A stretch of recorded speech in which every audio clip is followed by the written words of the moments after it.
Continuous populations model for single species tutorial 16 আমরা গুরুত্বপূর্ণ কিছু বেসিক শিখব।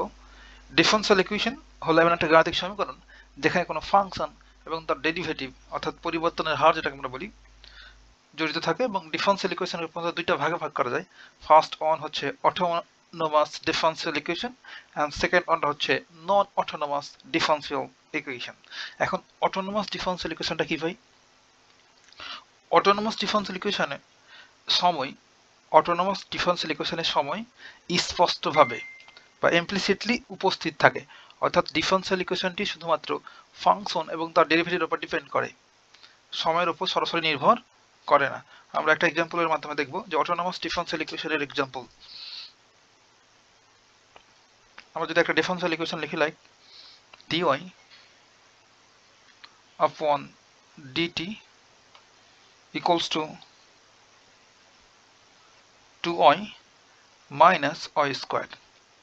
দেখেন ভাই, এই ডিফারেনশিয়াল ইকুয়েশনে ডান পাশে টি বলে কোনো কিছু নাই।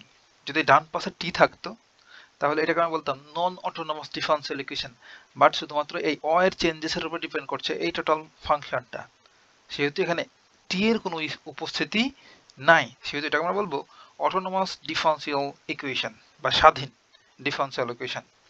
এখন নন অটোনোমাস কোনটাকে বলছি? নন অটোনোমাস ডিফারেনশিয়াল ইকুয়েশনে সময় টি স্পষ্টভাবে উপস্থিত থাকে, অর্থাৎ ডিফারেনশিয়াল ইকুয়েশনটির ফাংশন তার ডেরিভেটিভ এবং সময়ের উপর ডিপেন্ড করে।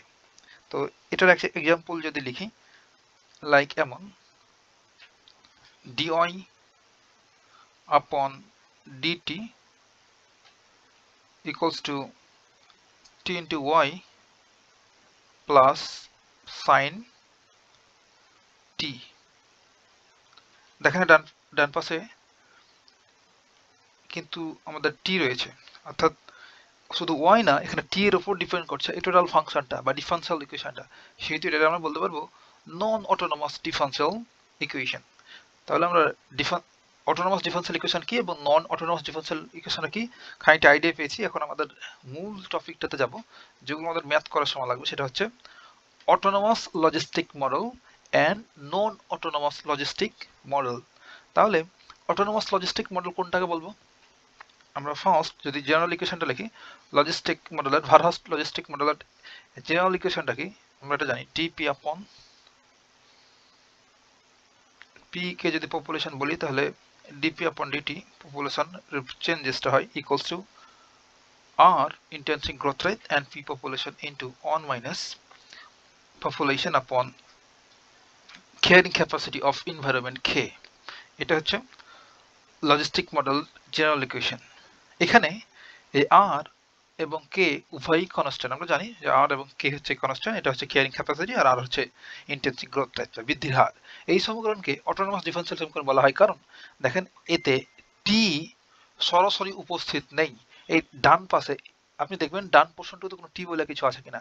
দেখেন এই ইকুয়েশনের ডান পাশে কোনো টি নাই, অর্থাৎ টোটালটা পি এর উপর ডিপেন্ড করছে, আর আর কে তো কনস্ট্যান্ট, সেহেতু ডান পাশে টি এর উপর কোনো ফাংশন নির্ভর করছে না।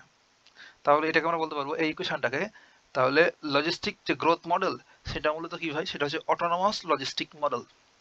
এখন নন অটোনোমাস লজিস্টিক মডেল কখন হবে, এটা হচ্ছে মোস্ট ইম্পর্টেন্ট, এটা দিয়ে আমরা পরবর্তীতে একটা ম্যাথ সলভ করব। নন অটোনোমাস লজিস্টিক মডেলের বৃদ্ধির হার যে ইন্টেন্সিভ গ্রোথ রেট এবং কেয়ারিং ক্যাপাসিটি অফ এনভায়রনমেন্ট বা ধারণ ক্ষমতা কে সময়ের উপর ডিপেন্ড করে। দেন পরিবর্তিত রূপটা হতে পারে, অর্থাৎ এই যে differential equation logistic model autonomous logistic model, এটার পরিবর্তিত রূপটা এমন হয়ে যেতে পারে লাইক এমন যে ডিপি আপন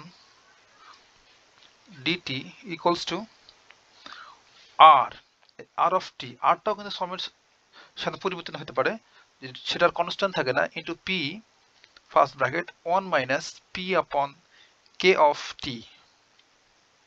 দেখেন ভাই এবার যে ডান পাশে কিন্তু আমাদের এই আরটা টি এর সাপেক্ষে চেঞ্জেস হয়, তারপরে এই কেও কিন্তু টি এর সাপেক্ষে চেঞ্জ হয়, সেহেতু এখানে আর কে আর কি নাই, কনস্ট্যান্ট নাই।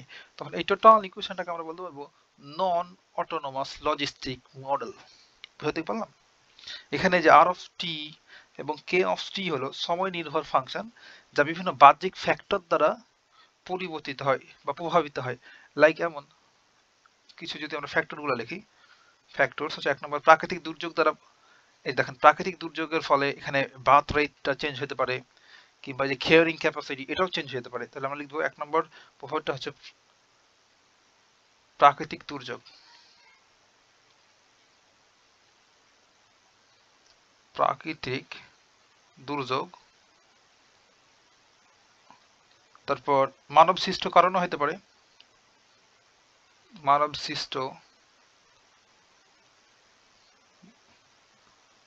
সৃষ্ট প্রভাব, যার ফলে এটা সময়ের এক্সপেক্টেড চেঞ্জ হয়। আর লাস্ট ওয়ান ঋতুর পরিবর্তন, ঋতু পরিবর্তন। আপনি বুঝতেই পারছেন ভাই, এই যে ঋতুর পরিবর্তনের ফলে মানব সৃষ্ট যে কোনো কারণ এবং প্রাকৃতিক দুর্যোগের ফলে কিন্তু আমাদের এই গ্রোথ রেটটা কমতে পারে, বাড়তে পারে, কিংবা এই কেয়ারিং ক্যাপাসিটিও কমতে পারে কিংবা বাড়তে পারে। বুঝতে পারলাম? তখন এটা আমার অটোনোমাস লজিস্টিক মডেল থাকে না, তখন এটা নন অটোনোমাস লজিস্টিক মডেল। কারণ ডান পাশে দেখেন এটা টি এর এক্সপেক্টেড পরিবর্তন হচ্ছে আর, আর এটাও কে টি এর এক্সপেক্টেড পরিবর্তন হচ্ছে, যেটা প্রথম ইকুয়েশনে ছিল কনস্ট্যান্ট আর আর কে। এখানে লেখা আছে কি কথা, যে আর অফ টি হচ্ছে সময়ের উপর নির্ভরশীল বৃদ্ধি হার, এবং কে অফ টি হচ্ছে সময়ের উপর নির্ভরশীল পরিবেশের ধারণ ক্ষমতা বা কেয়ারিং ক্যাপাসিটি অফ এনভায়রনমেন্ট। তাহলে আমরা অটোনোমাস লজিস্টিক মডেল এবং নন অটোনোমাস লজিস্টিক মডেল সম্বন্ধে জানলাম, এবং এই নন অটোনোমাস লজিস্টিক মডেল সম্বন্ধিত একটা ম্যাথ আমরা সলভ করব কিছুক্ষণ পরে। এতটুকুই কথা হবে নেক্সট টিউটোরিয়ালে।